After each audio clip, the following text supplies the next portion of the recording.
बिस्मिल्लाहिर्रहमानिर्रहीम। अस्सलाम वालेकुम। अगर आप लोग फैमिली के साथ tourist visa, visit visa Dubai का, यूएई का अप्लाई करेंगे तो बहुत ज़बरदस्त बात है। 90% लोगों के वीज़े लग रहे हैं। तो अगर आप फैमिली के साथ यानी कि मियाँ बीवी अप्लाई करते हैं, मियाँ बीवी बच्चे अप्लाई करते हैं, वीज़ा लग जाएगा। माँ बाप के साथ अगर बंदा अप्लाई करता है तब भी वीज़ा लगने के बहुत ज़्यादा चांस है, 90%।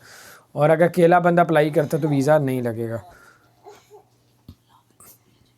अगर आपकी उम्र 40 साल से ज़्यादा फिर लगने के चांस हैं।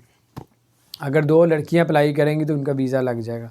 अगर एक लड़की अप्लाई करेगी तो वीज़ा नहीं लगेगा। इसी तरह एक सिंगल बंदा अप्लाई करता है बंदा तो वीज़ा नहीं लगता। तो इसी तरह ऐसी अपडेट्स थी, मैंने कहा आपके साथ शेयर करूँ। अल्लाह ताला खैर करे।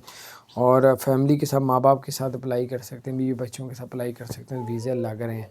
तो अगर आपको टूरिस्ट वीज़ा, विज़िट वीज़े में अगर आप उधर चले जाते हैं, बाद में जॉब मिल जाती तो आपका वही जॉब जो है वो आपका वीज़ा जो वर्क वीज़े में तब्दील कर दिया जाएगा, यानी कि रेजिडेंट परमानेंट में तब्दील कर दिया जाएगा। ये कुछ अपडेट्स थी। अपना ख्याल रखें। अस्सलाम वालेकुम।